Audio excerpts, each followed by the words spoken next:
Ah, un saludo a Diego y a Augusto, nuestro novato estrella, rumbo para todos los torneos que vienen.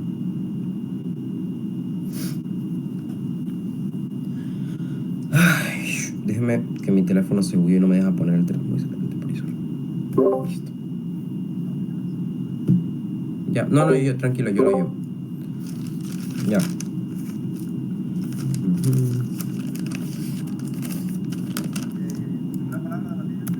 Sí, gracias. Inicio mi discurso en 3, 2, 1. Vamos a dejar fuera lo consecuencial dentro de este debate. En este debate solamente tienen que haber principios. 3 razones para justificar eso. La primera es porque la pérdida, por ejemplo, de esta ilusión que va a tratar de denunciar dentro de oposiciones como el impacto más grande dentro de la ronda no genera un daño psicológico tan grande como ellos lo van a tratar de pintar. La primera razón es por el desarrollo cognitivo que tienen los niños. Es decir, el cerebro de los niños está hecho para, por ejemplo, corregir las creencias falsas que ellos mismos están enunciando dentro de su vida, ¿verdad? A los niños de los 7 años está, por ejemplo, les dicen, por ejemplo, están pasando del pensamiento mágico al pensamiento causal, entender, por ejemplo, las causas de las cosas que tenemos dentro de nuestra vida, ¿verdad?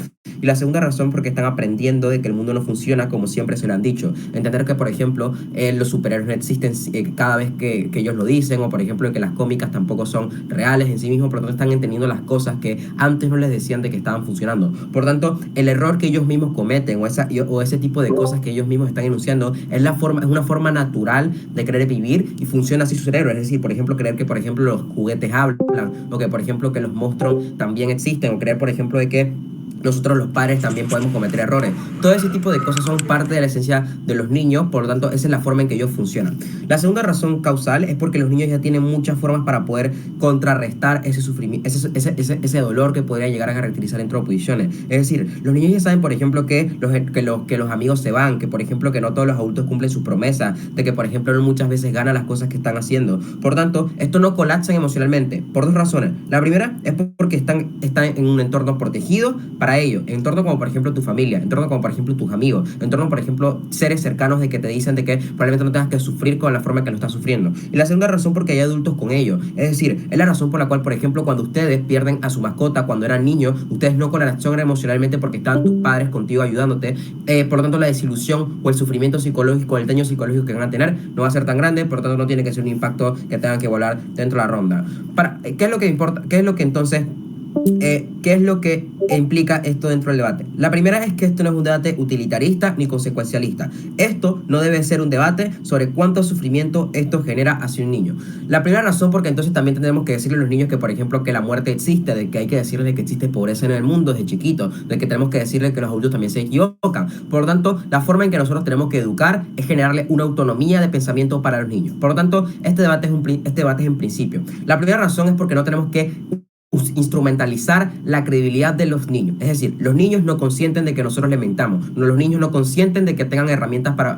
los niños no tienen herramientas para poder, por ejemplo, cuestionar las cosas que nosotros les estamos diciendo. Los niños confían estructuralmente en los adultos. Por lo tanto, mantener deliberadamente a ese niño esa ficción es usar su confianza, es usar su vulnerabilidad cognitiva, es usar su dependencia emocional a los adultos. Por lo tanto, que algo sea bonito no lo vuelve justo si depende de que nosotros les tengamos que engañar en ese sentido. La segunda razón es porque estamos jugando con la agencia. Es decir, el niño empieza, por ejemplo, a distinguir la ficción entre la realidad a partir de los 7 años. Por lo tanto, no podemos intervenir deliberadamente en ese paso. Pero también, por ejemplo, empiezan a construir criterio propio. O también, por ejemplo, empiezan a confiar o desconfiar dentro del mundo. Por lo tanto, revelar esta verdad, uno, no destruye la magia o la esencia de los niños porque así funcionan cognitivamente. Pero segundo, ahora está, por ejemplo, en las personas específicamente la magia, que por ejemplo le podemos hallar valor a otro tipo de cosas, por lo tanto tenemos un montón de formas para poder reubicarla. Por lo tanto, la agencia que le tenemos que dejar que pase y decirle las cosas tal como son, porque es lo más moral en ese sentido.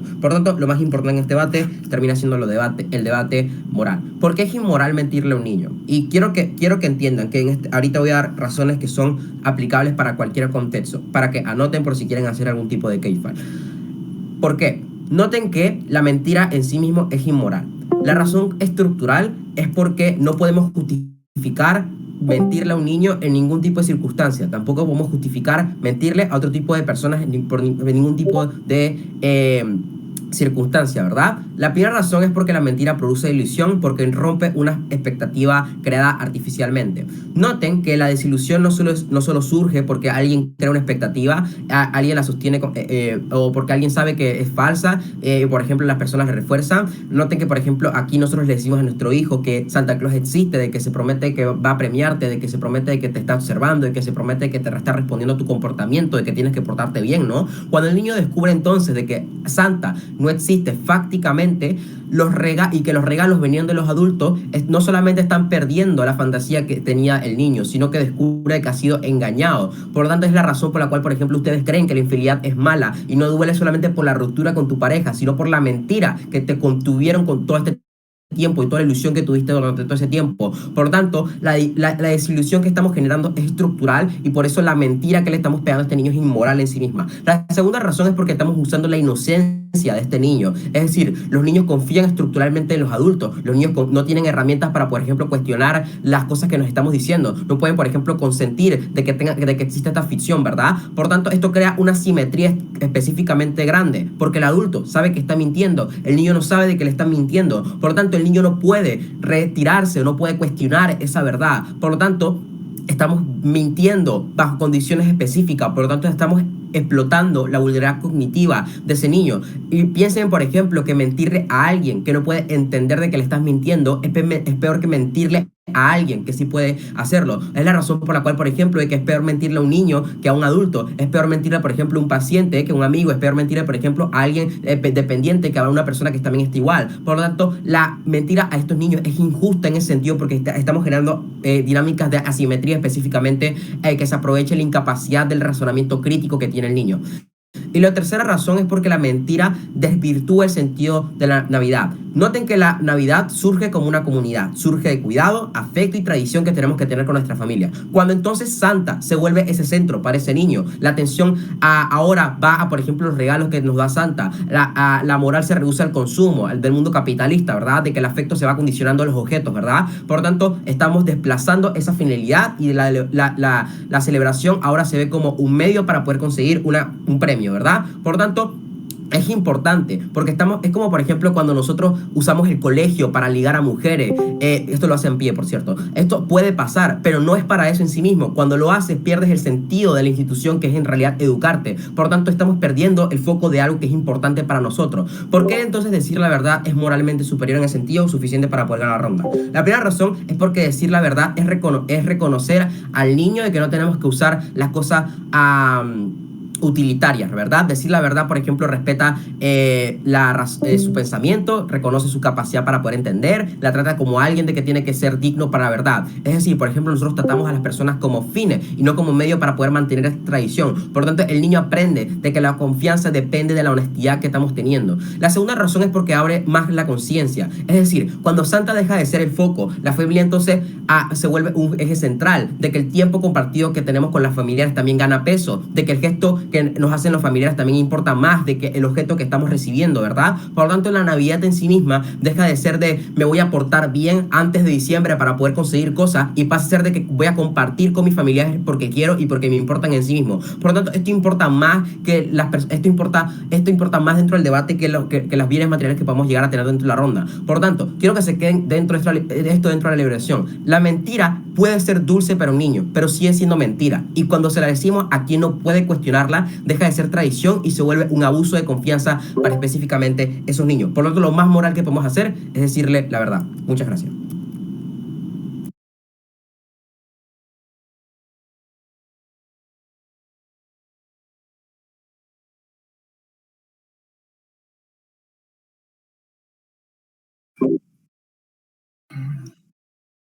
Dame un segundo, pego con un poloche, que quiero prender la cámara también para seguirle el juego a Brainer.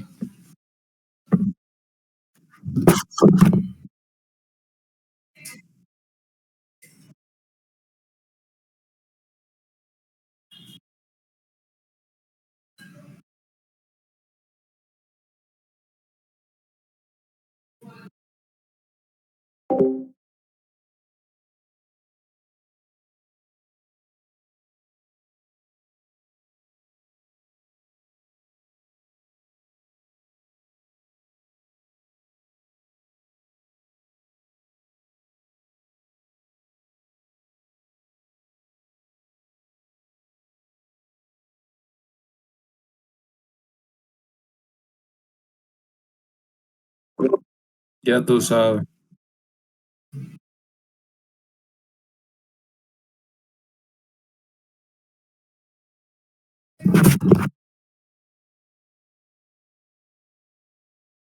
Ok, ahora sí. Primero, un saludo a toda la sala. De verdad, es un gusto enorme estar aquí debatiendo con ustedes. En especial a Brainer y a Diego. Un poco desnivelado el debate, pero igual siempre es un gusto debatir con ustedes. Brainer, estoy un poco enojado contigo porque no sonaron canciones relacionadas a la emoción. ¿Por qué? ¿Qué pasó, hermano? Un saludo a Isabela, Pedro, Dani. Fueron unos 3 días muy entretenidos, la verdad, contigo. Y nada, los quiero un montón. Bajo ese mismo orden de ideas, pongo el timer. Mi discurso inicia en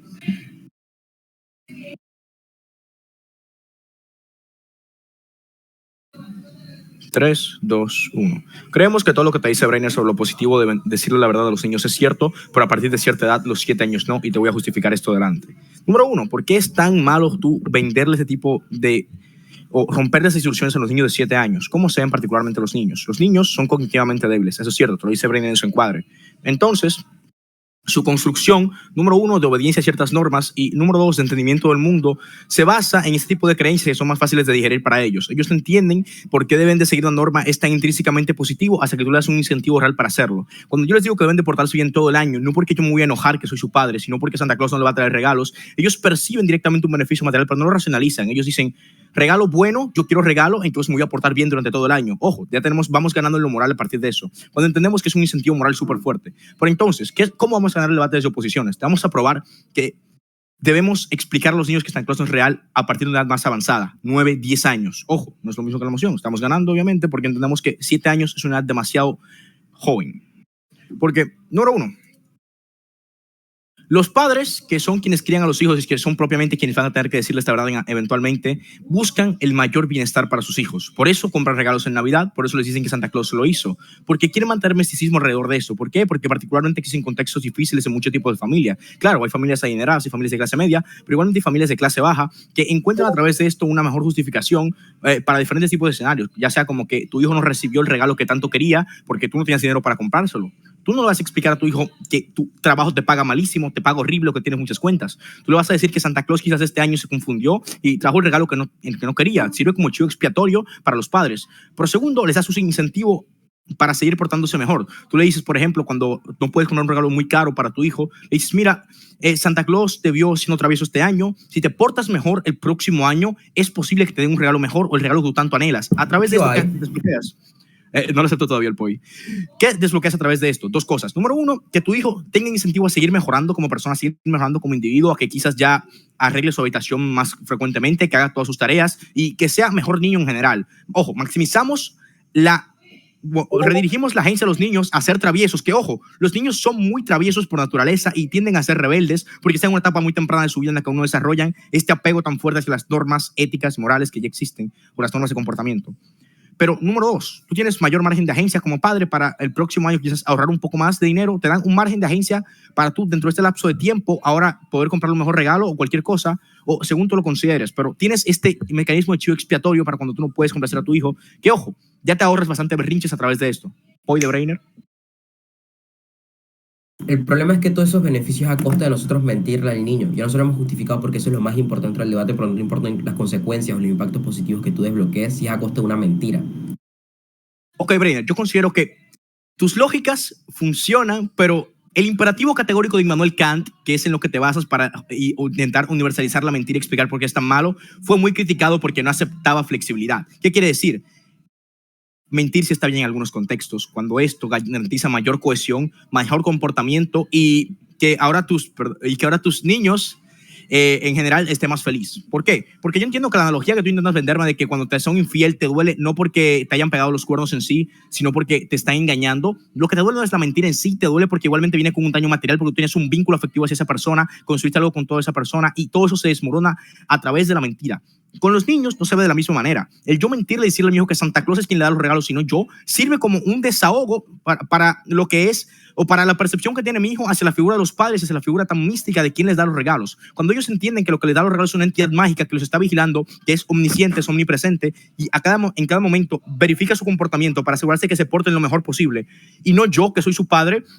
Número uno, garantizo que se porten mejor, pero número dos, evito que ellos estén constantemente, por ejemplo, o cuestionando por qué yo como padre le doy X o Y regalo, o por qué directamente, por ejemplo, yo no les compré el regalo que quise, o por qué o intentan directamente hacer travesuras escondidos porque dicen, mi padre no sabe esto y mi padre va a creer que yo me porté bien todo el año, a partir de eso me va a comprar mejores regalos. ¿Qué pasa cuando hacemos una edad más avanzada? Número uno, los niños van desarrollando su pensamiento crítico y su capacidad cognitiva con el tiempo. ¿Qué quiere decir esto? Cuando ellos tienen 9, 10, 11 años, pueden afrontar mejor el hecho de que su figura más mística favorita, que representa un valor cultural muy importante para ellos, porque es el espíritu navideño en sí mismo. Ellos disfrutan más la Navidad, no porque es un momento para estar en familia, sino porque es un momento para recibir regalos. Sí, los niños tienden a ser muy utilitaristas. Ellos no entienden el valor de la familia. Ellos aprecian la Navidad porque reciben un coche control remoto nuevo. O sea, los niños es eso, son redes neurológicas muy simples.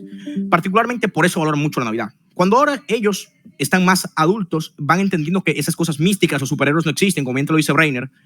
Ellos entienden ya que yo soy su padre, que trabajo constantemente para brindarle lo mejor posible y que yo ahora entienden que yo soy quien les compra los juguetes. Ellos lo racionalizan mejor por dos razones. Primero, ya no se les cae tan fuerte la ilusión de que Santa Claus, aquello en lo que tanto creían, ya no es real. Pero segundo, se enteran por otros medios igualmente. Ya en la escuela poco a poco les van explicando, mira, Santa Claus no es real, Santa Claus no existe un ente mágico que se encarga directamente de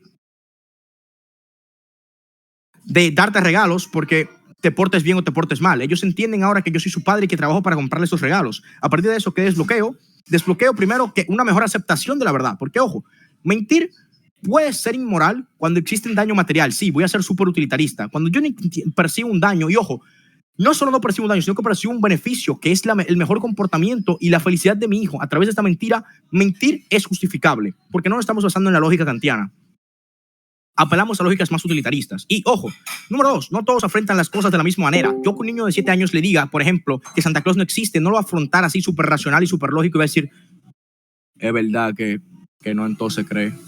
No, ¿qué van a hacer? Particularmente se van a sentir deprimidos, se van a sentir desesperados, van a sentir que sus padres lo traicionó, sí, pero un niño de 9 años no lo afronta de la misma manera, y por más que intente venderlo de una manera totalmente diferente. Un niño más adulto probablemente ya lo comprenderá porque se ven súper expuestos a internet, a videos de YouTube, memes, TikTok, toda esta cosa, redes a través de los cuales ellos se enteran antes que Santa Claus probablemente no existe, que yo a los 7 años, cuando soy la máxima figura de confianza de mi hijo, porque mi hijo probablemente no tiene acceso a internet a los 7 años, confía plenamente en mi padre, que yo le diga a esa edad que Santa Claus y yo siempre le mentí, que no existe, será peor, porque número uno, erosiona temporalmente la confianza, pero número dos, causo probablemente más actos de rebeldía y de rabietas por parte de mi hijo cuando entiende que yo todo ese tiempo le mentí, que probablemente ahora intente culparme por todos los regalos que yo intenté, que yo no le compré y que él tanto quería.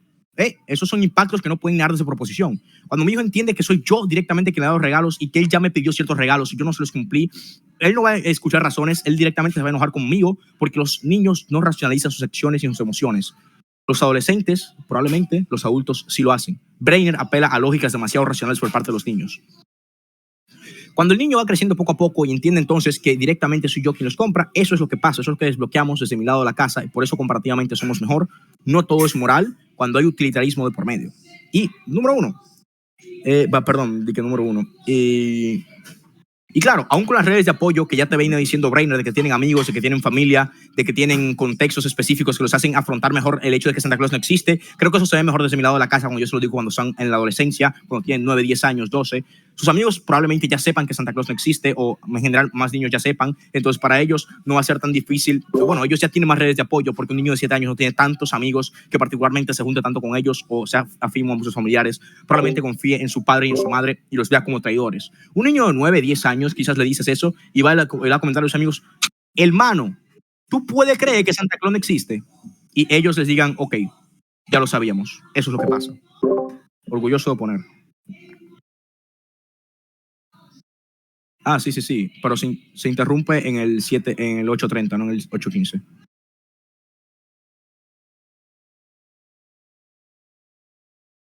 Sí se escucha.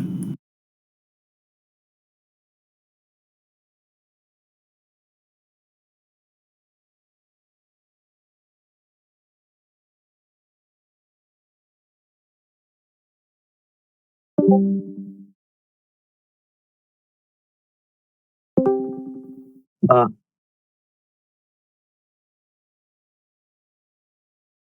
ya. Déjenme poner el timer.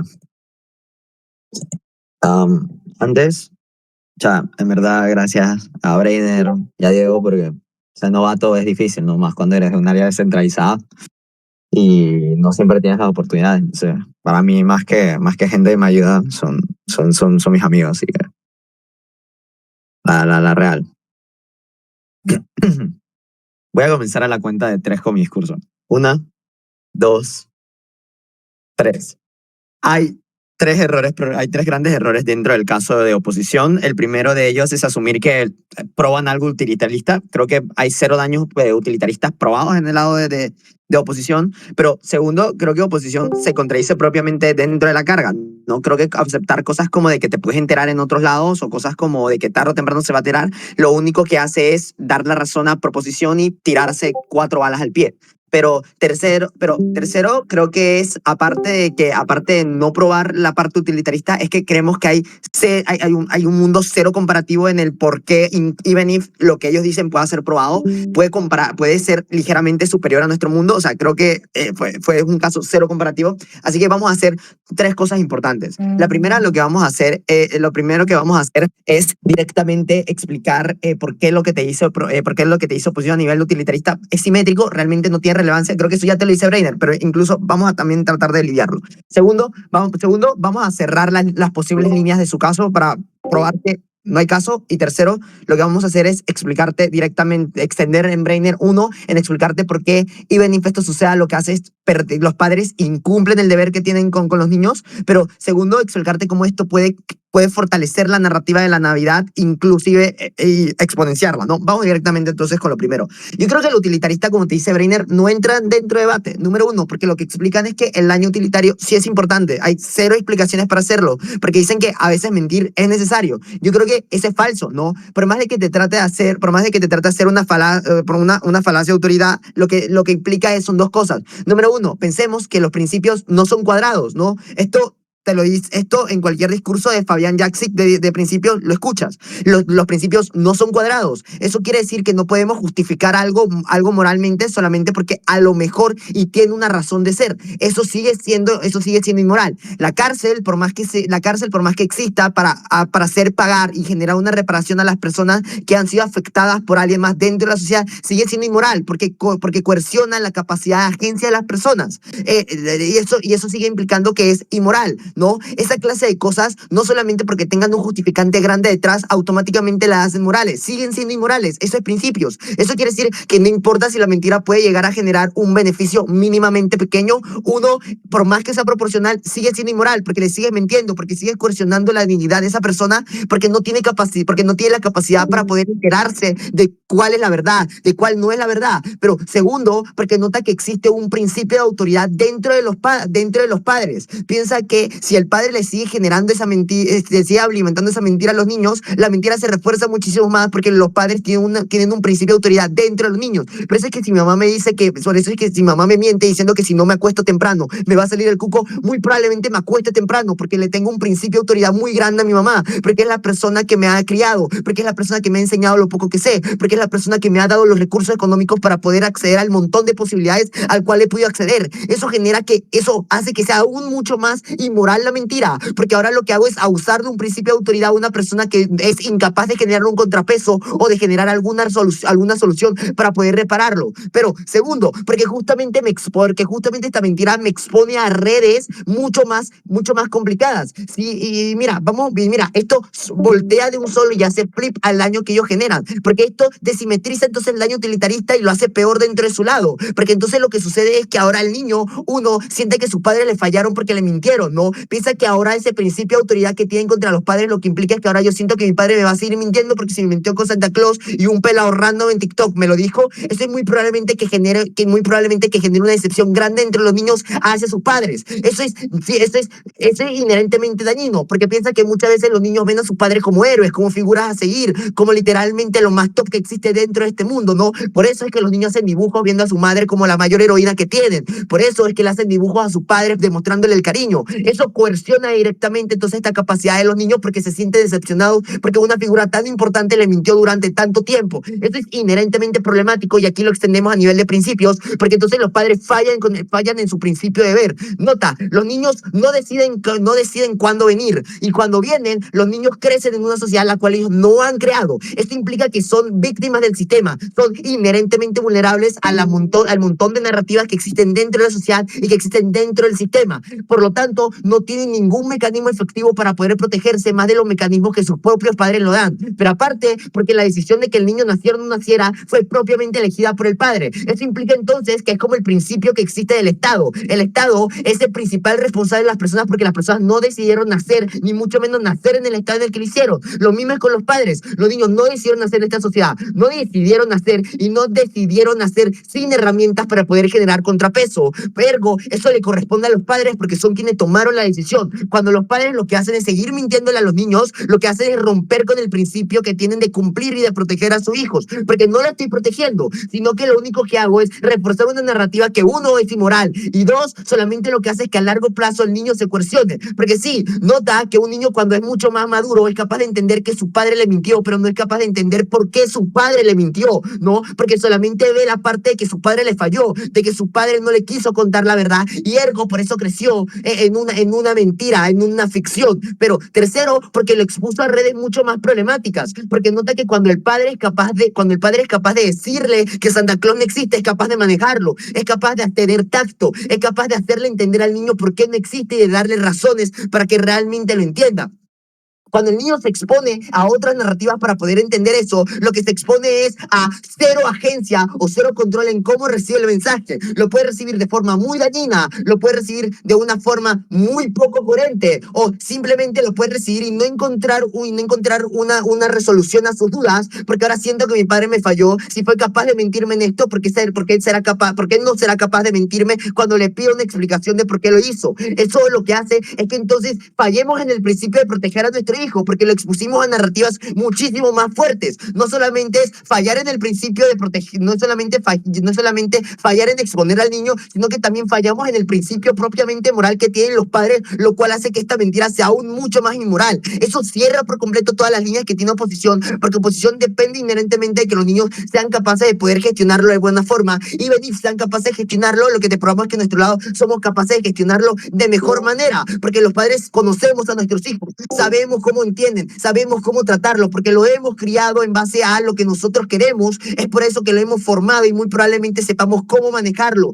Eso implicaría entonces que tenemos miles de herramientas para poder materializar una mejor manera de que ellos entiendan que esto en realidad es mentira. Pero tercero, porque hacemos que los niños, y en ese contexto desigualitario y ese contexto de mala economía, puedan fortalecer la narrativa de apreciar la Navidad, porque en el mundo de oposición, mientras los niños creen que es que Santa Claus me odia, van a crecer con un odio constante a Santa Claus porque sienten que no importa qué hagan, y venir a mi casa nunca me van a traer regalos. No importa que sea el mejor niño del mundo, me van a seguir sin traer regalos. ¿Para qué voy a celebrar la Navidad si mientras veo que otras personas le reciben regalos por ser peores niños que yo solamente siento que el sistema no me premia y que el sistema está en mi contra? Cuando yo hago entender a los niños que es porque de verdad no tenemos plata o porque a lo mejor sencillamente no se pudo dar, lo que hago es poder reforzar otra narrativa, porque el niño entiende que no es su culpa, el niño entiende que es culpa del sistema, el niño entiende que a lo mejor no tiene capacidad alguna para poder generar un contrapeso y poder recibir un regalo, sino que el padre podemos controlar las narrativas de creer que ahora la Navidad solamente importa por estar en familia, no porque tengamos un regalo utilitario. Eso es suficiente para romper con todo el caso de oposición.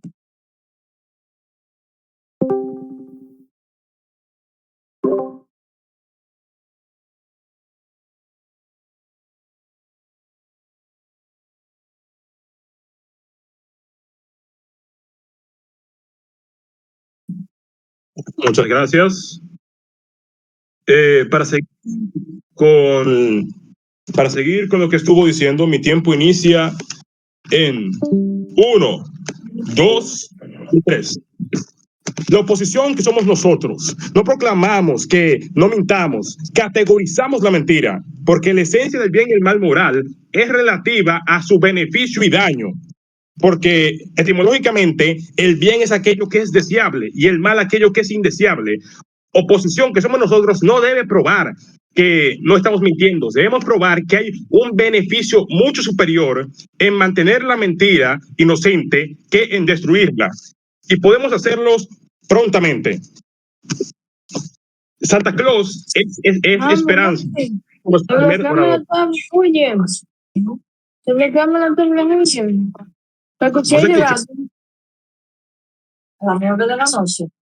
No se escucha.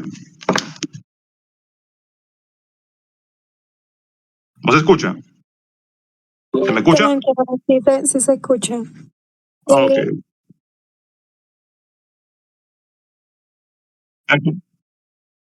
Está bien, está bien. Sí.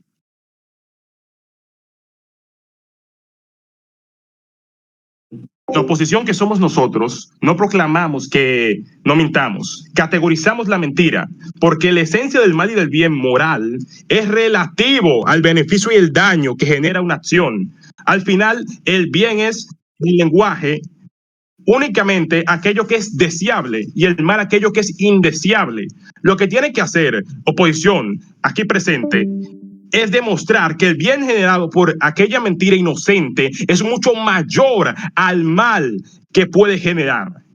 Y es algo que puede ser rápidamente.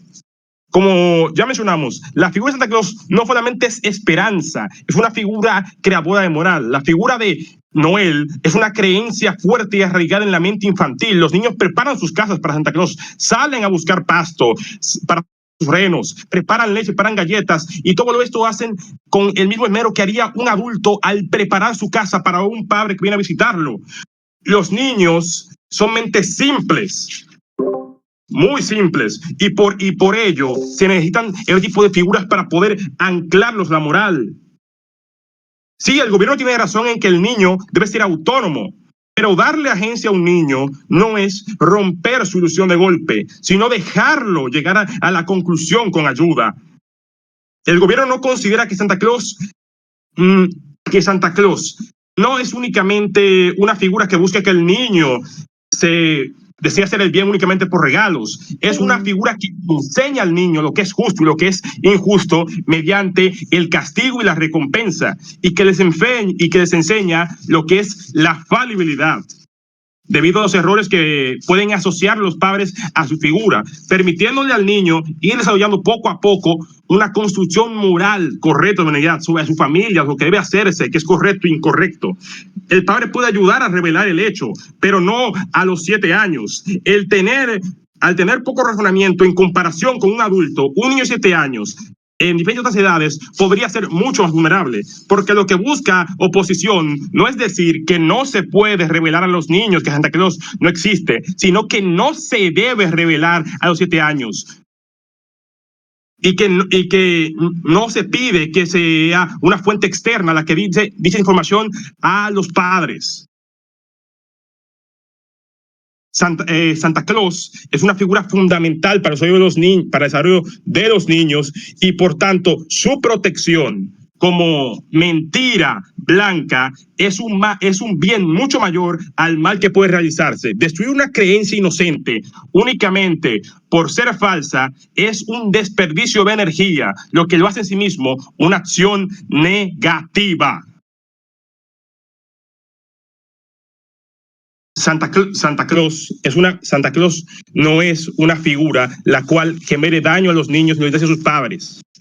Santa Claus es una figura que los une a ellos y les permite desarrollar una familia estable, constructiva, y en la cual se considera que el bien puede ser recompensado y el mal castigado en todas las circunstancias.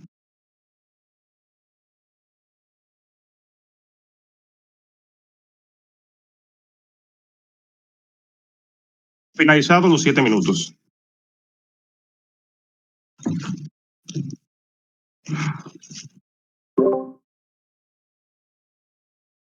Es decir,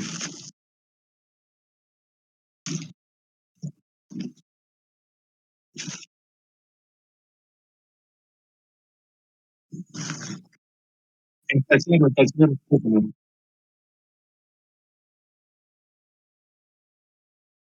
Ey. Digo, en pie habla, mamá, güey. Hola, ¿cómo están? Abra de cámara. Sí, sí. No te preocupes, fue mi culpa por no hablar.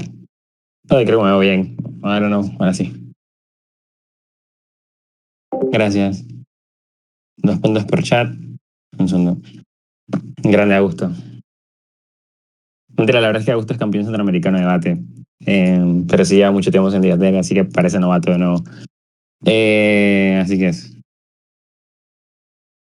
Vale. Ay, ahora sí. Oposición sigue sin responder los blindajes que ambos oradores de mi equipo han presentado, pero voy a ser directo con todas las cargas porque literalmente todas chocan con los que ellos afirman que puede ser tanto perjuicioso como beneficioso para el niño. Lo primero que dice oposición de forma beneficiosa es que Santa Claus sirve como un chivo expiatorio para darle un valor fuerte al niño y a la Navidad. Nosotros creemos que eso es profundamente negativo, esto es un flipeo a los mecanismos que ellos dan. Primero, porque entonces le da un valor a Santa y eso es negativo porque el valor de Santa es un ente externo a lo que significa la Navidad. ¿Qué significa la Navidad en general? La Navidad significa pasar, aunque sea una vez en el año, bajo entornos familiares o bajo entornos cristianos, en adorar o en estar.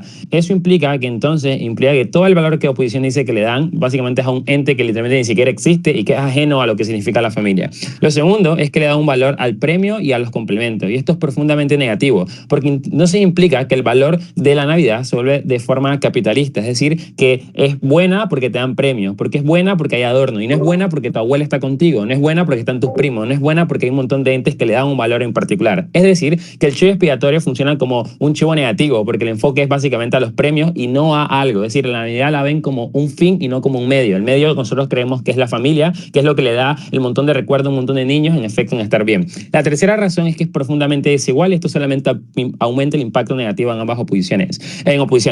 Lo primero es que noten lo que ellos dicen. Santa es un regalo, Santa es los complementos, Santa es esto y lo otro. Eso implica de que si no existe es completamente no válido. Eso implica 3 cosas. Lo primero es que no todos tienen acceso a darle el valor intrínseco que ellos le dan a Santa Claus. Es decir, que personas pobres o personas de periferia posiblemente no tengan acceso ante esto y por consecuencia no puedan dar el valor que oposiciones dice que la Navidad ahora tiene. Lo segundo es que es completamente incertero. Incluso si una familia tiene la capacidad para generar una Navidad completa un año, nada le asegura que el siguiente año lo pueda tener.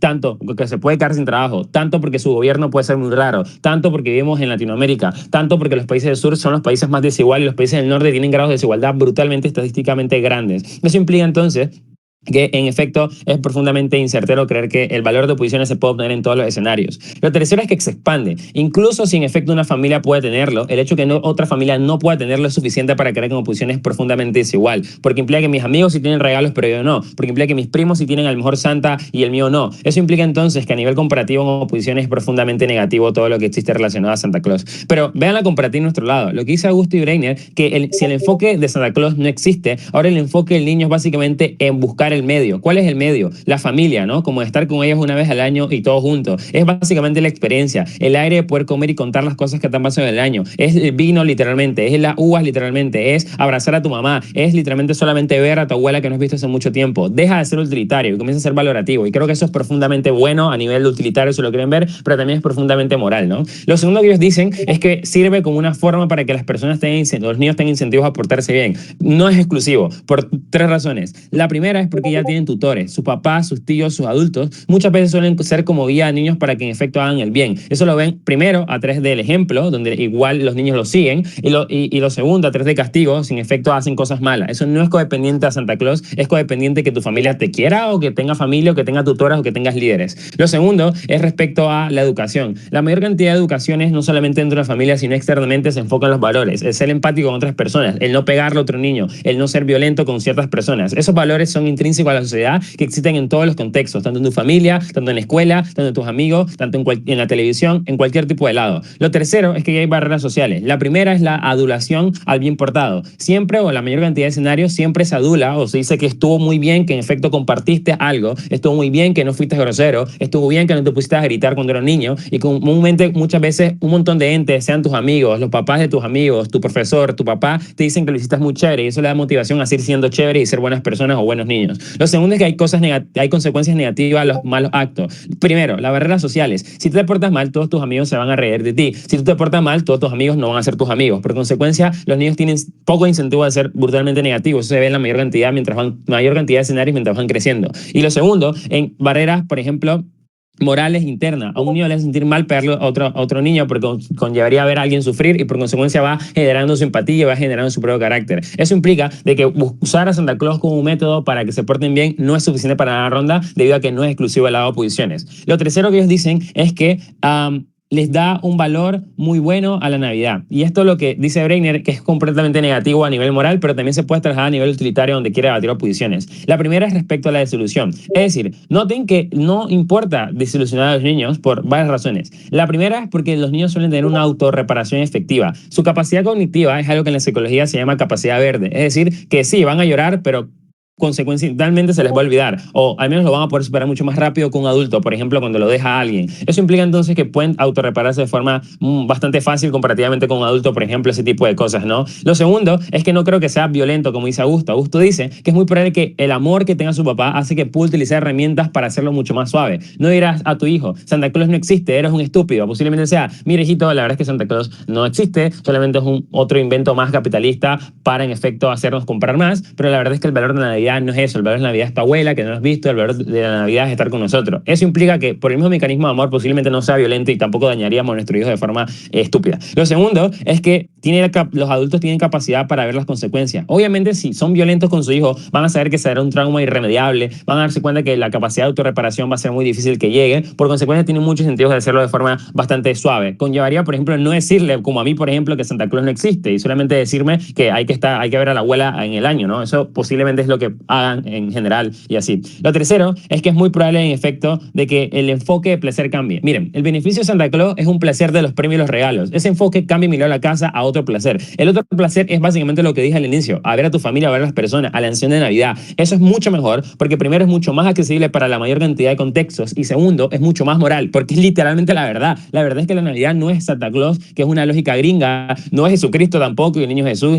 perdón si son evangélicos, sino literalmente es estar en familia, es disfrutar las fiestas que haces una vez al año. Eso implica entonces que literalmente es más chévere. Vean la comparativa. La comparativa en oposiciones dice que aumenta el perjuicio. Nosotros hemos explicado que eso es falso, porque el enfoque cambia a un enfoque más emocional, que es mucho más accesible, es mucho más moral. Vean lo que dice oposiciones. Oposición dice que va a ser muy negativo y hay que mentirle por protección, que es la forma categórica de mentir. Eso es totalmente falso, porque ya hay mecanismos dentro de las familias para poder evitar eso, pero segundo, porque hay mecanismos externos que el niño va exponiéndose para en efecto poder protegerse. La pregunta circunstancial, si el debate utilitario no es suficiente para ganar este debate, que ya claramente lo es, igual, es la pregunta sobre si es moral o no mentir o no. Tres razones que da Breiner, es ilusionar y es mentir. La mentira es ilegítima en cualquier contexto, es inmoral mentir a una persona. Segundo, es lo que dice Augusto, tienen poca agencia para poder cuestionar porque apenas están creciendo, eso es inmoral, porque no tienen la capacidad para en efecto decir, no importa, sino que literalmente estás, voy a cuestionarlo. No, simplemente le estás mintiendo encima a una persona y eso es malo. Ustedes no le mienten a las personas porque reconocen que eso es negativo. Y tercero, es intervención. Y esa intervención hace que la poca agencia que estos niños tengan sea mucho, mucho más vulnerado. En cambio, la verdad es literalmente libertad. La libertad de crecimiento sin vivir bajo una mentira. Es la libertad de enfocar en lo que verdaderamente importa. Y literalmente eso es mucho más efectivo. Son 7:40, se fue el tiempo. Eso es mucho más efectivo y mucho más moral porque la verdad hace que los niños tengan libertad de crecimiento y no vivan bajo una mentira desde temprana edad, sino vean una verdad desde los inicios y les permite crecer bajo el enfoque real, que es la familia, el amor y literalmente estar con los tuyos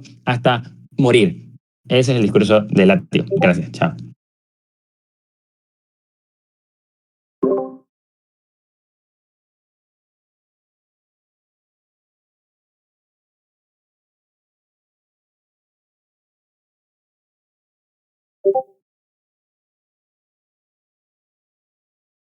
Un momento, voy a poner el time.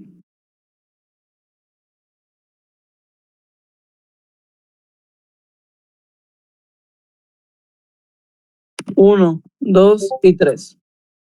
Lo primero, vemos aquí de que, bueno, no es un daño psicológico que afecta a los niños, algo que es totalmente falso, debido a que muchos niños se ilusionan con la idea y también su inocencia de que Santa Claus es una figura que es bastante, y lo consideramos también bastante importante para lo que es la Navidad. También entendemos que a los niños de 7 años no se les puede decir todavía, no tienen la madurez suficiente para decirle, Santa Claus no existe y ya.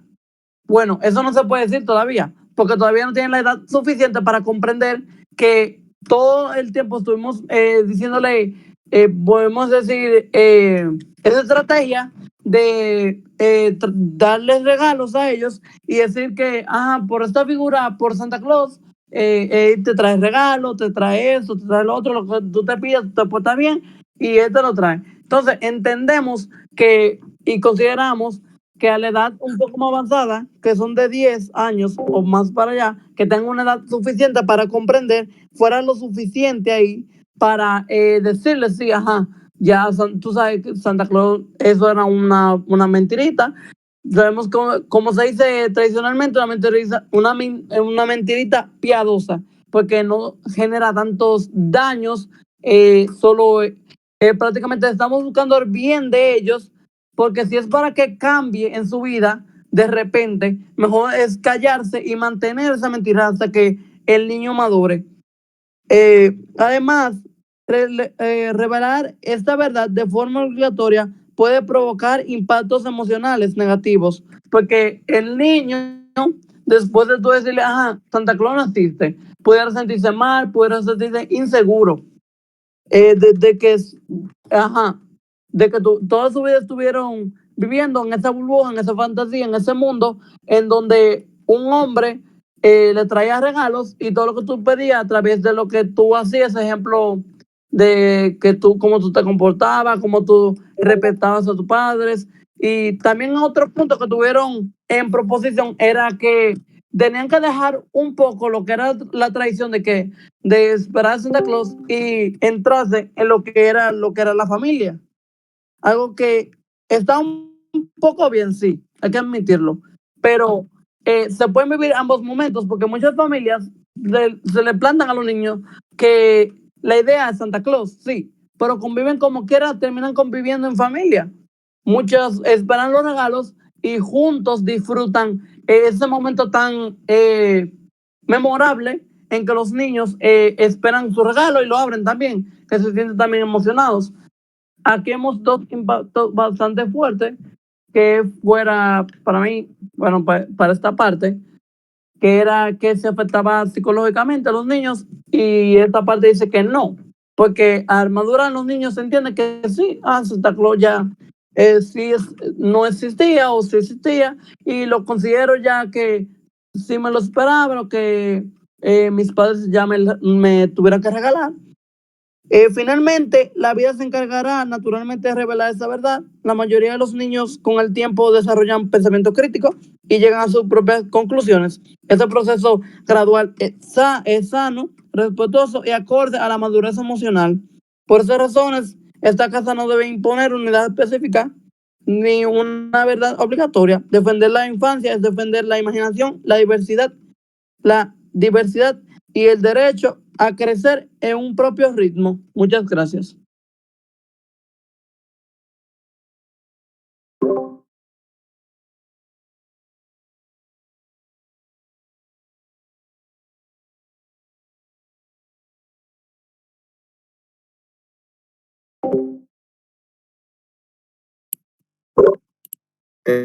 Yo no le llegan los mensajes por si acaso, por lo que vi. Hola, people. Volví. Nuevamente. No puedo cuartear porque aquí no hay cuarto lugar, entonces, nada. Un saludo a toda la sala. A Diego por aceptarme el 10 Boys. A Dani, a Isabela, a Heiner, a todos los que están aquí, de verdad. Es un gusto siempre debatir con ustedes y nada, es bueno igualmente ver a personas nuevas dentro del circuito.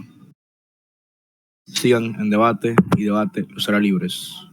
Mi discurso inicia en 3, 2, 1. Creo que en general, proposición no puede ganar este debate por tema de cómo ellos caracterizan la teoría y con el tipo de impacto que intentan traer. Porque mira, yo entiendo que ese tipo de impactos morales particularmente pueden ser entendibles cuando tienes actores que racionalizan todo lo que pasa, cuando tienes actores que racionalizan las acciones y les dan un valor moral intrínseco a estas mismas. Cuando tú me dices a mí que un niño, un menor de 7 años, puede racionalizar con una traición y desapego hacia sus padres, que le hayan dicho que Santa Claus no existe, el caso pierde relevancia. ¿Por qué? Por probabilidad. Estamos sobreestimando la capacidad de agencia cognitiva que tienen los niños para racionalizar ese tipo de cosas. Los niños no van ahora a entender que todo es una trampa del capitalismo, como te lo dice Ampie, como te lo dice Breiner, como te lo dice August. Ese es el problema. Los niños tienen acceso epistémico a ese tipo de cosas y te lo están viendo como un sobreimpacto demasiado grande para esta ronda. Lo que te dice oposición en contraparte, para que lo vayan entendiendo desde el panel, es que los niños, entre más crecen, más agencia cognitiva obtienen, más pensamiento crítico obtienen y mejor digieren este tipo de cosas, porque los niños de chiquitos tienden al extremismo, te lo explica ya el primer orador. Tienden a cosas más radicales, tienden a la rebeldía y a la desobediencia. Pero Santa Claus, esta figura mágica que todo lo ve, que todo lo sabe, para decidir a quién dar el regalo y a quién no, sirve como un agente de regulador moral, porque ellos entienden que si se portan mal, Santa Claus no le va a dar regalo. Tienen incentivo activo a portarse bien, independientemente de que ellos ven la Navidad como algo súper capitalista, súper utilitarista y que no va a valer la pena para regalo. Son niños. Son niños. Ellos no saben el valor de la familia todavía, pero lo descubren a través del tiempo. No porque Santa Claus exista o no. Y es otro impacto que traen, demasiado grande por la ronda, es el problema. Por eso es que proposición no puede ganar este debate. Pero incluso cuando ellos ahora pueden racionalizarlo súper fuerte, un niño no sabe lo que es el capitalismo. No sabe que ahora toda la Navidad de los regalos son una trampa capitalista para que tú gastes más cuarto. Él quiere su regalo y ya. Los niños responden a incentivos, a premios, a dinámicas de premio y castigo. A través de que crecen, van racionalizando, desarrollando su pensamiento crítico y su capacidad cognitiva. Es verdad. Porque es un chiquito todavía. Tú no puedes querer forzarlo y meterle capitalismo y decirle, mira, Santa Claus no existe. Lo inventó Coca-Cola para vender más en Navidad. No. O sea, son cosas que moralmente es peor por el daño que tú le das. O sea, aparte de confusión y daño psicológico, ya te lo explicaban aquí mis oradores de oposición, también tú le estás trayendo una carga más fuerte.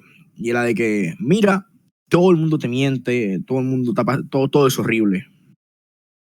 Y mira, las explicaciones de proposición son buenas, pero están probando el caso incorrecto. Porque ellos dependen de algo muy importante para y esto para el criterio de certeza a la hora de adjudicar es muy importante. La capacidad del actor. Estamos hablando de niños y de padres, y estamos hablando de un contexto más globalizado. Ellos asumen que como estamos en Latinoamérica y todo estamos jodidos, hay más desigualdad y clase baja que otra cosa, todos los padres están quebrados. Pero en un contexto más global, Europa, en América del Norte, Asia, que son mercados gigantes y que los padres sí pueden permitirse pagar regalos, ya sus lógicas no aplican. Sus lógicas de que la Navidad es únicamente familia ya no aplican. ¿Y qué pasa en los contextos entonces en los que las familias no son súper unidas?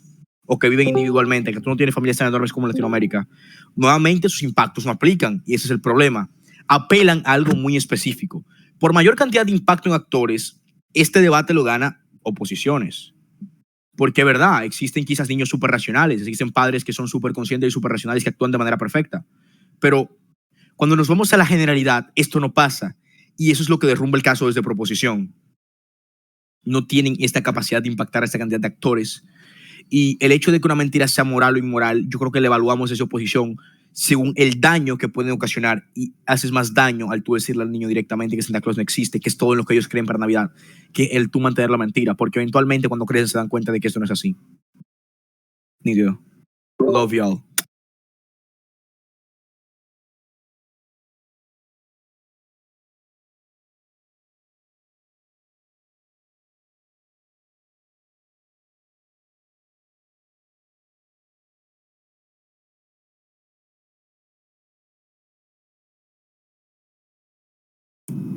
Hola.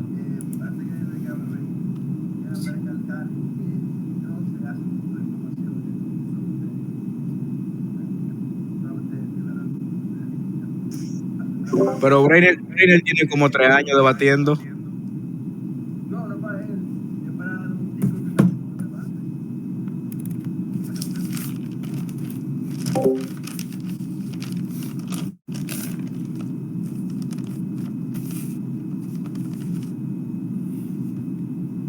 Lo que voy a hacer en esta réplica es ponderar la métrica que nosotros presentamos como la más importante dentro del debate.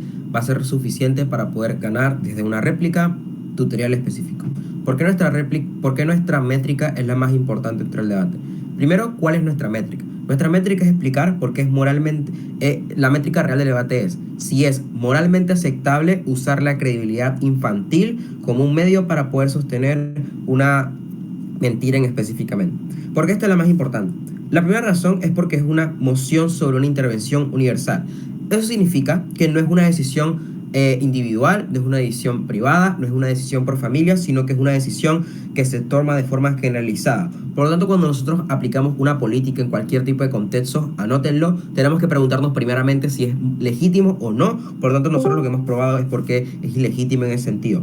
Por lo tanto, es la razón por la cual, por ejemplo, nosotros no evaluamos la tortura como un mecanismo para poder, por ejemplo, sacar información a las personas, sino que evaluamos si es moral o no el sacar información para las personas específicamente por la tortura. O si, por ejemplo, no evaluamos la mentira por sus acciones buenas o por sus acciones buenas que va a tener, sino que si es moral o no evaluar la mentira como un medio para poder sacar información específicamente. Por lo tanto, la métrica más importante tiene que ser la moral. Incluso si no me compran la primera justificación, existe una segunda justificación, y es porque nosotros evaluamos si es moralmente permisible. Noten que esto es una consecuencia, esto no es un debate sobre consecuencias que oposición no desencuadró dentro del debate. Si la métrica entonces fuera producir, por ejemplo, producir consecuencias negativas, entonces también tendríamos, por ejemplo, educar también fuera inmoral porque estamos interviniendo en la vida de nuestros hijos. También, por ejemplo, corregir errores para los niños también fuera inmoral porque estamos interviniendo en su vida. Por lo tanto, no es importante qué pasen con las consecuencias que sucedan de nuestros hijos. Lo más importante es hacer que sea legítimo o no la decisión que nosotros estamos tomando.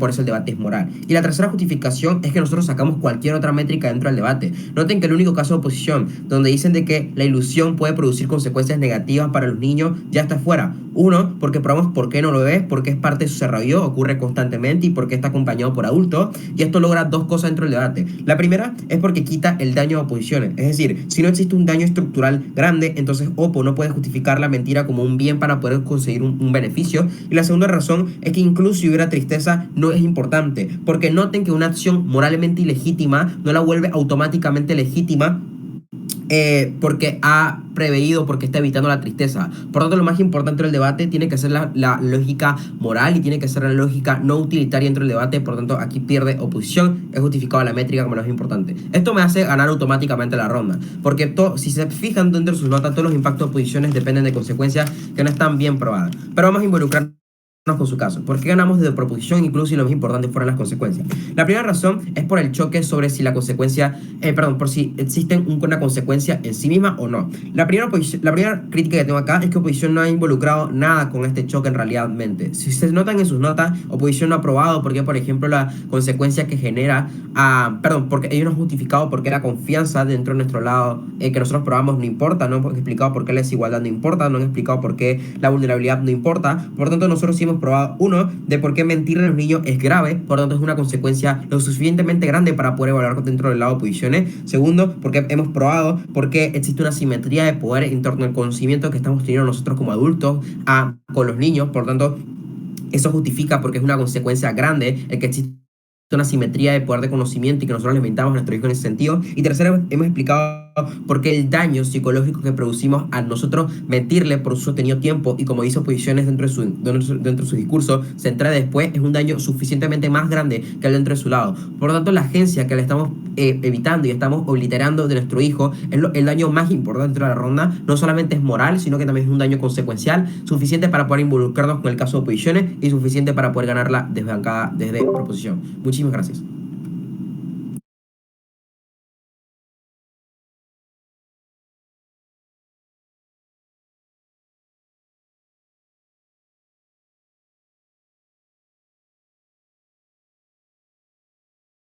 Aquí estoy.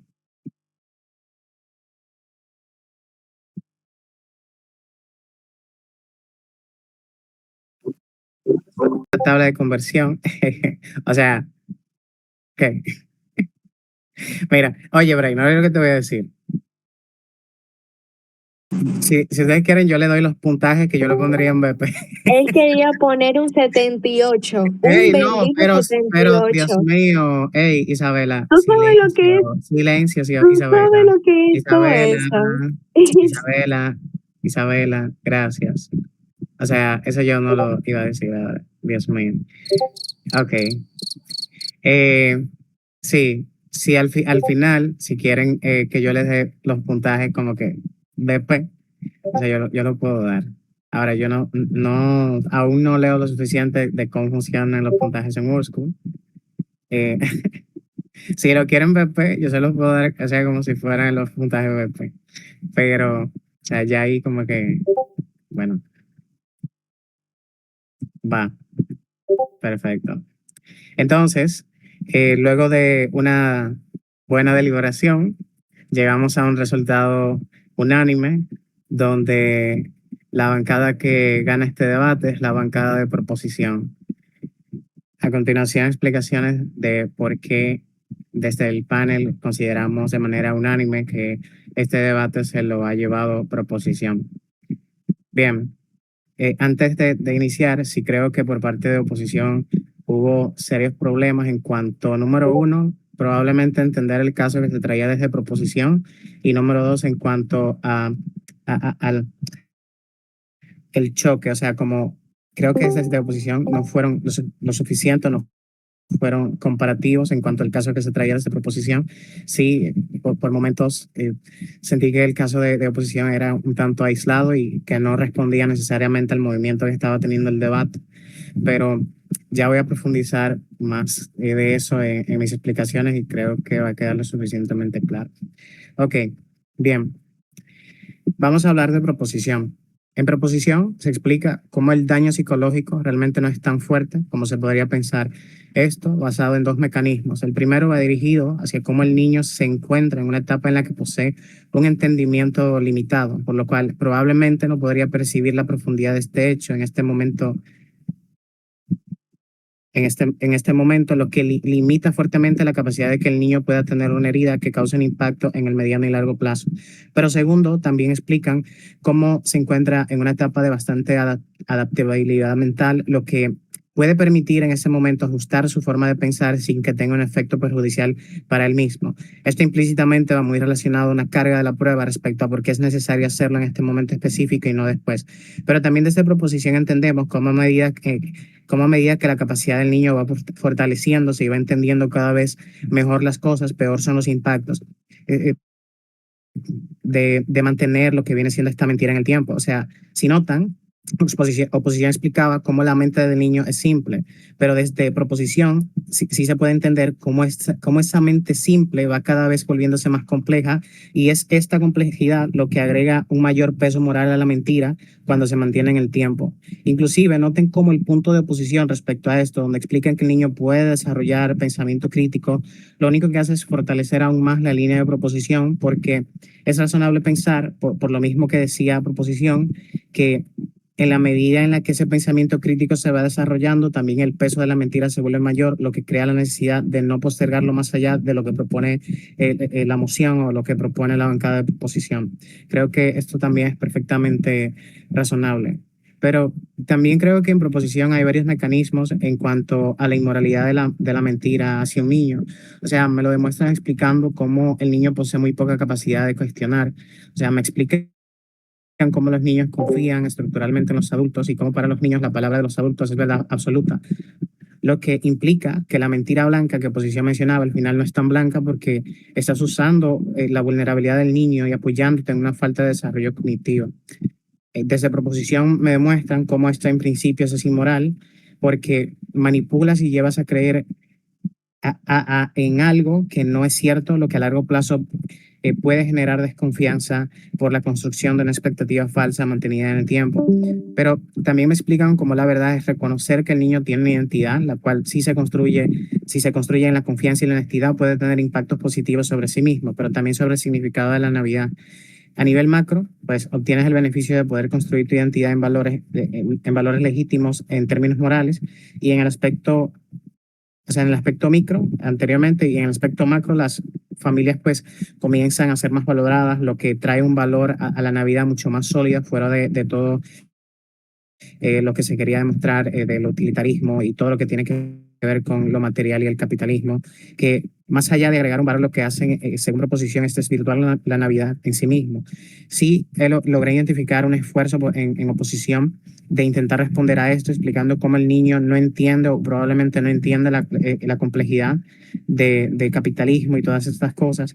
Ahora, desde el panel creemos que esta respuesta no es efectiva porque si bien es razonable que los niños no entiendan la complejidad del capitalismo y todas esas cosas en el momento, el problema que trae proposición es más relacionado o más bien al respecto a cómo el efecto negativo de esta medida va más relacionado como en la medida en la que tú vas construyendo tu identidad en torno a lo superficial y lo material, o sea, y los efectos en sí mismos que esto trae sobre lo que viene siendo la vida de ese niño, pero también en cuanto al significado que yo les voy dando a estas fechas o a la Navidad, lo que básicamente se traduce en quitar valor a la familia y a lo que me rodea y por algo pues que es más estacionario y superficial. Creo que esto queda claro y aún más claro cuando se me explica cómo pues lo que termina pasando en oposición es que la Navidad se va convirtiendo más en un fin y no en un medio donde la felicidad se basa en lo material y no, por ejemplo, en la familia que está conmigo y en todas esas cosas.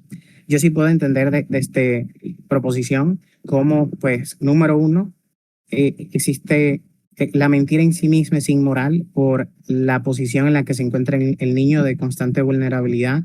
Dos, cómo la mentira es efectiva en la medida en la que yo me aprovecho de una falta de desarrollo cognitiva del niño, lo que refuerza aún más el punto de que es inmoral. Y tres, también como los impactos más allá de esto que esto puede traer sobre la construcción de la identidad del niño, sobre también el potencial de cómo esto, mientras más pasa el tiempo, mientras más el niño va aprendiendo, o sea, más o peor se vuelve el impacto de la mentira. O sea, es como no sé, como algo que en el tiempo se vuelve insostenible y cae por su propio peso. Esa es una forma como más simple de explicar lo que en proposición me trataban me trajeron. Y yo creo que razonablemente, pues sí, lo que trae proposición en este debate, pues es suficiente como para ganarle a la bancada de oposición. Tampoco, como dije, o sea, es que haya muchas respuestas efectivas que se encarguen de mitigar el caso. Y bien, ahora, para ir un poquito pero bueno, esas son mis razones en una primera instancia de por qué consideramos que proposición gana este debate. Ya yéndonos un poquito más por la parte de oposición y de ciertas quizás sugerencias, pues en oposición, pues lo primero que hacen es tratar de explicarme cómo los niños actúan mayormente por incentivos. O sea, desde el panel no creemos que esto esté lo suficientemente probado o que esté probado en sí mismo. O sea, decir que las personas o los niños actúan por incentivos no es sinónimo de probar que realmente o efectivamente los niños pues funcionen por incentivos. Y es como que aún así, yo creo como que la construcción de oposición no choca como con la construcción que ya se había traído de esta proposición. Es como una construcción paralela y las respuestas mayormente son paralelas, lo que dificulta en sí mismo como también que tanto crédito yo puedo darle a oposición dentro de las cosas que se dicen. Trae otros impactos como que estas son mentiras como para que las mentiras son como chivos expiatorios para los padres, para que se culpe a Santa, pero que no se culpen a los padres. O sea, yo creo que incluso esto queda bastante mitigado también con las propias explicaciones que se daban incluso desde el primer discurso de proposición. Creo que hay un intento de demostrar cómo mentir no está mal en ciertos contextos y más si esto puede causar efectos positivos, pero yo creo que en sí mismo, o sea, proposición no niega que puedan haber efectos positivos. Y la cuestión con proposición es que ellos en sí mismos demuestran cómo la mentira es inmoral por número uno, como el actor al cual se le está mintiendo y por su y por su posición como de niño vulnerable y todas esas cosas. Yo creo que sí, si bien es cierto como que mentir no está mal en ciertos contextos, yo creo como que a efectos de este debate y basándonos en el actor específico que son los niños y basándonos en su posición de vulnerabilidad y basándonos en cómo básicamente esta mentira es efectiva debido a una simetría de poder donde el niño no tiene capacidad de cuestionar y todas estas cosas, yo creo que eh, aquí sí hay suficientes razones como también para darle ese punto a proposición por encima de oposición dentro de este debate. Y bien, yo creo que esas son mis razones. Si tienen alguna pregunta, me lo pueden dejar saber. Y bueno, pues gracias.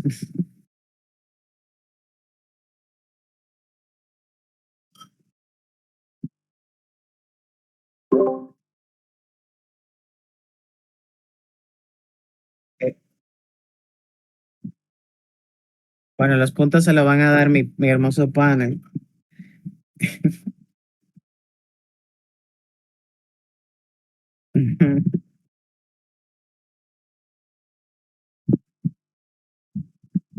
Oh, si lo quieren en BP, o sea, ok.